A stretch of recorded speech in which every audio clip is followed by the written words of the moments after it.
कल्पना कीजिए कि आप किसी अलार्म घड़ी की आवाज से नहीं, बल्कि गाड़ियों के लगातार शोर, व्यापारियों की चीखों और 10 लाख लोगों के महानगर की बदबू से जाग रहे हैं। आप अपनी आंखें खोलते हैं, लेकिन रोशनी मुश्किल से ही अंदर आती है। आपकी कोठरी की छत, जो एक खराब तरीके से बने अपार्टमेंट बिल्डिंग, एक इंसुला की चौथी मंजिल पर है, धुएं और रिसाव से दागदार है। सस्ती लकड़ी और ईंट की दीवारें गिरने को तैयार लगती हैं। हवा भारी है, जिसमें धुआं, सीवर और शहर में ठूंसे हुए हजारों शरीरों के पसीने की गंध मिली हुई है। आप अपने पुआल के गद्दे में खटमलों के काटने को महसूस करते हैं। आपका आखिरी पूरा भोजन कल सरकार द्वारा बांटा गया ब्रेड था। आज कोई गारंटी नहीं है। आपका नाम भीड़ में बस एक और नाम है। आपकी नागरिकता, यदि आपके पास है, तो आपकी एकमात्र मूल्यवान मुद्रा है। लेकिन यह न तो आपका पेट भरती है और न ही आपको ठंड से बचाती है। आप दूसरी सदी के रोम में एक आम नागरिक हैं। एक ऐसा समय जब साम्राज्य की शान आप जैसे लोगों की पीठ पर बनी थी। कोई श्रम अधिकार नहीं, कोई बुनियादी स्वच्छता नहीं, भागने की कोई जगह नहीं। यदि आपको बुखार हो जाता है तो आप देवताओं से प्रार्थना करते हैं। यदि कोई कुलीन आपको अपमानित करता है तो आप अपना सिर झुका लेते हैं। यदि आप एक बेहतर जीवन का सपना देखते हैं तो आप जाग जाते हैं। इस वीडियो में हम दुनिया की राजधानी में एक गरीब नागरिक के रूप में एक दिन जिएंगे। एक कल्पनाशील और क्रूर प्रयोग जो आपको शांति, एक गिलास साफ पानी या सिर्फ एक ताला लगाने वाले दरवाजे के लिए आभारी बना देगा। रोम में आपका स्वागत है। जीवित रहने के लिए तैयार रहें और धोखा न खाएं। कोलोसियम का तमाशा सबके लिए नहीं है। आपका घर एक गिरने वाली इमारत के शीर्ष पर एक किराए का क्यूबिकल है। इंसुला सस्ते सामान से बने होते हैं और खतरनाक रूप से ऊंचे होते हैं। आग लगना आम बात है। एक गिरा हुआ अंगीठी मिनटों में पूरे ब्लॉक को निगल सकता है। आप फर्श की चरमराती आवाज सुनते हुए सोते हैं, प्रार्थना करते हैं कि आप मलबे के बीच न जागें। यहाँ ऊपर कोई बहता पानी नहीं है। यदि आपको इसकी आवश्यकता है तो आप सार्वजनिक फव्वारे से एक बाल्टी भरने के लिए 4 मंजिल नीचे जाते हैं। जगह बहुत कम है। आप, आपकी पत्नी और आपके बच्चे एक ही तंग कमरे में रहते हैं, जहां आप सोते हैं, खाते हैं और मौजूद रहते हैं। गोपनीयता एक ऐसा शब्द है जो आपके शब्दकोश में मौजूद नहीं है। पतली दीवारों के माध्यम से आप अपने पड़ोसियों के झगड़े, रोने और सुख सुनते हैं। सड़क का शोर कभी बंद नहीं होता। रात में आपूर्ति गाड़ियां एक नारकीय शोर करती हैं और कचरा, इसे खिड़की से बाहर फेंक दिया जाता है। मूत्र, भोजन के स्क्रैप, मल, सब कुछ नीचे गली में चला जाता है। बदबू असहनीय है और बीमारियां जंगल की आग की तरह फैलती हैं। आप ऊपर देखते हुए चलना सीखते हैं ताकि किसी अवांछित उपहार से न टकराएं। यह आपका घर है, दिन का सुरक्षित हिस्सा। अब सड़क का सामना करने का समय है। आप एक दर्द भरे शरीर के साथ जागते हैं, बीमारी से नहीं, बल्कि अस्तित्व की सरल दिनचर्या से। बंदरगाह पर एक नए मंदिर के निर्माण में या खदानों में मेहनत ने आपकी मांसपेशियों को पीड़ा में छोड़ दिया है। आपके हाथ मोटे और कठोर हैं। आपके पैर घिसे पिटे सैंडल से फटे हुए हैं, जो हर दिन मीलों तक पत्थर की सड़कों पर चलते हैं। कोई दर्द निवारक नहीं, कोई आराम नहीं। यदि आप काम नहीं करते हैं तो आप नहीं खाते हैं। आहार खराब है, मोटे अनाज की रोटी, थोड़ा पनीर, जैतून और सस्ती पानी वाली शराब। आपका शरीर एक मंदिर नहीं है, यह एक उपकरण है जो दिन ब दिन घिसता जाता है। रोम अपने सार्वजनिक स्नानागारों के लिए प्रसिद्ध है, लेकिन गलती न करें। आपके लिए स्नान के लिए जाना एक दुर्लभ विलासिता है, और वहां भी स्वच्छता संदिग्ध है। वही गर्म पानी सैकड़ों लोगों द्वारा साझा किया जाता है, जिससे त्वचा के संक्रमण और अन्य बीमारियां फैलती हैं। साबुन मौजूद नहीं है। लोग अपने शरीर से गंदगी को एक धातु के ब्लेड से खुरचते हैं, जिसे स्ट्रिजल कहा जाता है। सार्वजनिक शौचालय सांप्रदायिक हैं, बिना विभाजन के, संदूषण का एक अड्डा। आप स्मारकीय जल सेतुओं वाले शहर में रहते हैं, लेकिन अक्सर दूषित फव्वारों से पानी पीते हैं। पुरानी दस्त जीवन का हिस्सा है। आपके पास कोई स्थायी नौकरी नहीं है। हर सुबह आप फोरम या एक व्यस्त चौक पर जाते हैं, इस उम्मीद में कि कोई फोरमैन या अमीर आदमी को दिन के लिए मजदूरों की जरूरत होगी। प्रतिस्पर्धा भयंकर है। यदि आपको काम मिलता है तो यह थकाऊ होगा और भुगतान न्यूनतम होगा। आप अक्सर एनोना पर निर्भर रहते हैं, राज्य का मासिक अनाज वितरण। यह भूखा न मरने के लिए पर्याप्त है, लेकिन सम्मान के साथ जीने के लिए नहीं। आपका जीवन संरक्षकों, पैट्रॉन्स की निरंतर खोज है, जो आपको आपकी वफादारी और सेवाओं के बदले सुरक्षा का एक टुकड़ा या भोजन की पेशकश कर सकते हैं। यदि आप एक गुलाम हैं, तो आपकी स्थिति और भी निराशाजनक है। आप एक व्यक्ति नहीं हैं, आप संपत्ति हैं, एक बात करने वाला उपकरण, जैसा कि कृषिविदों ने कहा। आपका जीवन जबरन श्रम के लिए समर्पित है, चाहे वह खानों में हो, जहां जीवन प्रत्याशा महीनों की बात है, या विशाल लैटिफंडिया पर धूप और कोड़े के नीचे कटाई करना। आपको अपने मालिक की सनक पर बेचा, प्रताड़ित या मारा जा सकता है। आपकी सुरक्षा के लिए कोई कानून नहीं है। आपकी एकमात्र आशा मैनुमिशन है, मुक्ति, एक दूर का सपना जिसे ज्यादातर लोग कभी हासिल नहीं कर पाएंगे। रोम से चलना एक चुनौती है। सड़कें संकरी, भूल भुलैया वाली और लोगों से भरी हुई हैं। विक्रेता चिल्लाते हैं, बच्चे दौड़ते हैं, रईसों की पालकी जबरदस्ती अपना रास्ता बनाती है। चोर और जेबकतरे भ्रम में स्वतंत्र रूप से काम करते हैं। रात में शहर पूरी तरह से अंधेरे में डूब जाता है। कोई सार्वजनिक प्रकाश व्यवस्था नहीं है। घर से बाहर निकलने का मतलब है लूटे जाने, हमला किए जाने, या बस अंधेरी बदबूदार गलियों में खो जाने का जोखिम। शहर के गार्ड, विजिल्स अपराधियों को गिरफ्तार करने से ज्यादा आग बुझाने की चिंता करते हैं। आप अकेले हैं। बेचैन जनता को नियंत्रण में रखने के लिए सम्राट तब्रियश रोटी और सर्कस प्रदान करता है। सर्कस मैक्सिमस में रथ दौड़ और कोलोसियम में ग्लैडिएटर मुकाबला भव्य और मुफ्त तमाशे हैं। कुछ घंटों के लिए आप अपनी भूख और दुख को भूल सकते हैं। अपने गुट या अपने पसंदीदा लड़ाकू के लिए जयकार कर सकते हैं, लेकिन कोई गलती न करें। अखाड़े में हिंसा राज्य की शक्ति की याद दिलाती है। यह आबादी को संवेदनाहारी करने का एक तरीका है।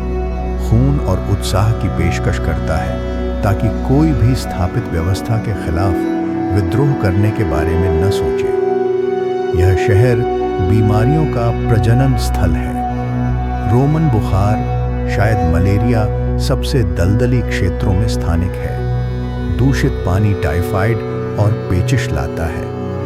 पाइपों में और शराब को मीठा करने के लिए इस्तेमाल किया जाने वाला सीसा धीरे धीरे आबादी को जहर देता है। महामारियां जैसे कि एंटोनिन प्लेग साम्राज्य में फैल जाती हैं, लाखों लोगों को मार देती हैं और शहरों को नष्ट कर देती हैं।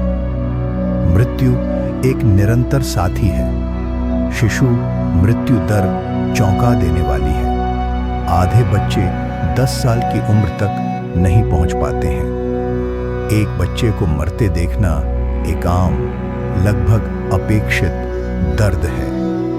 आज की तरह कोई डॉक्टर नहीं है। जो मौजूद हैं वे शरीर के ह्यूमर के बारे में प्राचीन सिद्धांतों का पालन करते हैं और उनके इलाज अक्सर रक्तपात, जुलाब या बेकार पुलटिस होते हैं। सर्जरी अल्प विकसित है और बिना एनेस्थीसिया के। अधिकांश के लिए इलाज विश्वास से आता है। आप एस्क्लेपियस उपचार के देवता के मंदिरों में प्रसाद चढ़ाते हैं, एक चमत्कार की उम्मीद करते हैं। जड़ी बूटियों, ताबीजों और प्रार्थनाओं का मिश्रण आपके एकमात्र उपकरण है एक संक्रमण के खिलाफ, जिसे आज एक साधारण एंटीबायोटिक से इलाज किया जाएगा। जीवन प्रत्याशा मुश्किल से 30 साल से अधिक है। रोमन धर्म एक अनुबंध है। आप प्रसाद और बलिदान करते हैं और देवता बदले में आपकी रक्षा करते हैं। हर चीज के लिए देवता है।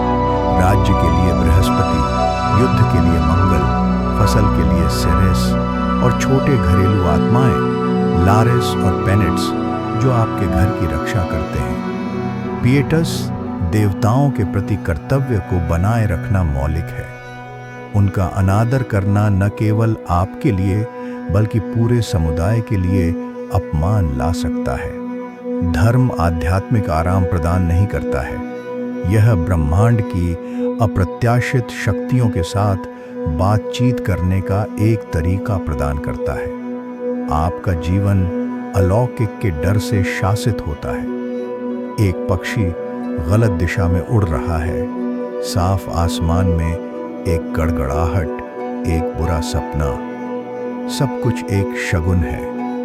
आप भूतों, लार्वा, एक ईर्ष्यालु पड़ोसी द्वारा डाले गए श्रापों में और भविष्य की व्याख्या करने के लिए अटकल लगाने वालों की आवश्यकता में विश्वास करते हैं। बुरी नज़र से बचाने के लिए छोटे फालिक आकार के ताबीज फास्किनम का उपयोग किया जाता है। आधिकारिक धर्म और लोक जादू के बीच की रेखा पतली है। आप देवताओं से प्रार्थना करते हैं, लेकिन आप यह सुनिश्चित करने के लिए मंत्र भी फुसफुसाते हैं कि आपका अगला प्रयास सफल हो। बचपन नहीं होता। बच्चों को लघु वयस्क के रूप में देखा जाता है। जैसे ही वे चलना सीख जाते हैं, वे काम करना शुरू कर देते हैं। लड़के अपने पिता की उनके शिल्प में मदद करते हैं। लड़कियां घरेलू काम सीखती हैं। खिलौने दुर्लभ और सरल होते हैं। एक चीर की गेंद, एक लकड़ी का लट्टू। गरीबों के लिए कोई स्कूल नहीं है। शिक्षा जीवित रहना सीखना है। जीवन की कठोरता एक क्रूर परिपक्वता को मजबूर करती है।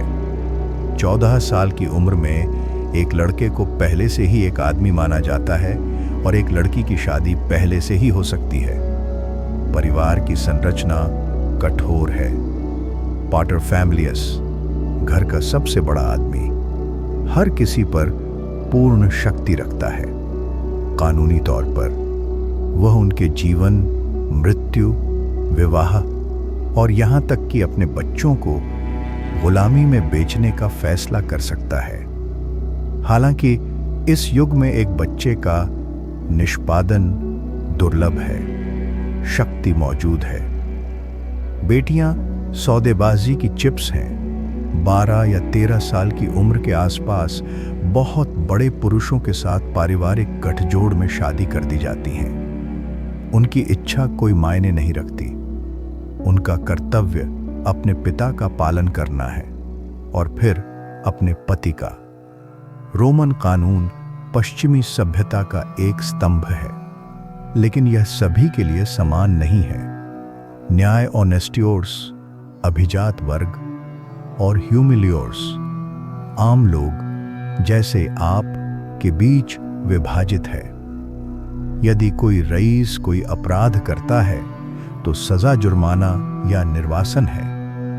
यदि आप वही अपराध करते हैं तो सजा यातना, सूली पर चढ़ाना या भीड़ के मनोरंजन के लिए कोलोसियम में जानवरों के सामने फेंक दिया जाना है।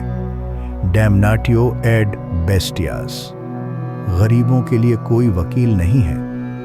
एक शक्तिशाली व्यक्ति का आरोप आपकी मासूमियत से ज्यादा मायने रखता है। सजा केवल सुधारात्मक नहीं है, यह एक तमाशा है। सार्वजनिक निष्पादन आम है और किसी भी व्यक्ति के लिए एक क्रूर चेतावनी के रूप में काम करते हैं जो आदेश को चुनौती देने की सोचता है। यातना स्वीकारोक्ति निकालने के लिए एक कानूनी उपकरण है, खासकर गुलामों और गैर नागरिकों से। राज्य की हिंसा दृश्यमान, निरंतर और वैध है। यह सुनिश्चित करता है कि गरीबों और असंतुष्टों का विशाल जनसमूह लाइन में रहे। विद्रोह करने से बहुत डरता है। रोम में रात खतरे का पर्याय है। सार्वजनिक प्रकाश व्यवस्था के बिना सड़कें अंधेरे जाल में बदल जाती हैं। आपके इंसुला में आग का खतरा बढ़ जाता है क्योंकि परिवार न्यूनतम प्रकाश के लिए तेल के दीपक का उपयोग करते हैं। दिन के दौरान प्रतिबंधित गाड़ियों की आवाज गलियों में गूंजती है। अमीर निजी गार्ड के साथ अपने डोमस में खुद को बंद कर लेते हैं। आप खुद को अपनी कोठरी में बंद कर लेते हैं। उम्मीद करते हैं कि रात बिना किसी घटना के गुजर जाएगी। प्रार्थना करते हैं कि छत ढह न जाए या नीचे आग न लग जाए। सूरज उगता है और चक्र फिर से शुरू होता है। सामाजिक गतिशीलता की कोई उम्मीद नहीं है। आप एक आम नागरिक पैदा हुए थे और आप एक आम नागरिक मरेंगे। आपके बच्चे आपके संघर्ष को विरासत में पाएंगे। जीवन अस्तित्व के लिए एक दैनिक लड़ाई है। एक विशाल उदासीन शाही मशीन में एक महत्वहीन दलदल होने की निरंतर भावना। रोम की महिमा, उसके संगमरमर के मंदिर और विजयी सेनाएं एक दूर की दुनिया लगती हैं जिसे नीचे से भूख और थकावट के साथ देखा जाता है। रोमन साम्राज्य का पतन नहीं हुआ, यह बदल गया। इसके कानूनों, इसकी भाषा और इसकी इंजीनियरिंग ने पश्चिमी दुनिया को आकार दिया, लेकिन इसकी विरासत भी परछाइयों से बनी है। नियंत्रण के एक उपकरण के रूप में क्रूरता, विशाल सामाजिक असमानता। यह विचार कि तमाशा दुख को शांत कर सकता है। मंचों और जलसेतुओं के खंडहर इसकी महिमा के गवाह हैं, लेकिन उन गुमनाम पसीने और खून के भी हैं जिन्होंने उन्हें बनाया था। रोमन विचार अपने तर्क और अपनी क्रूरता में अभी भी हमारी शक्ति संरचनाओं में गूंजता है।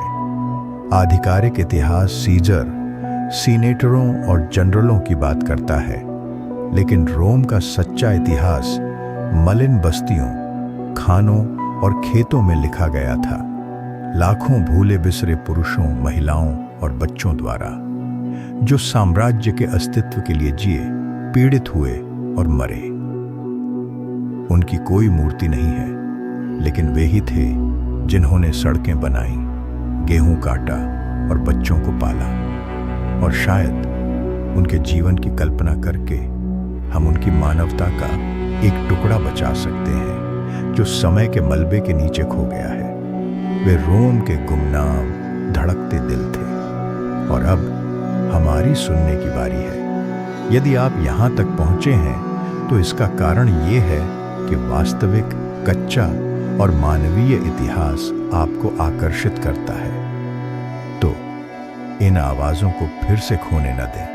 चैनल को सब्सक्राइब करें अतीत के खंडहरों के नीचे छिपे और रहस्यों को उजागर करने के लिए। घंटी को सक्रिय करें ताकि आप समय के माध्यम से हमारी अगली यात्राओं को न चूकें। और इस वीडियो को किसी ऐसे व्यक्ति के साथ साझा करें जो यह भी मानता है कि इतिहास लोगों द्वारा बनाया गया है, न कि केवल सम्राटों द्वारा।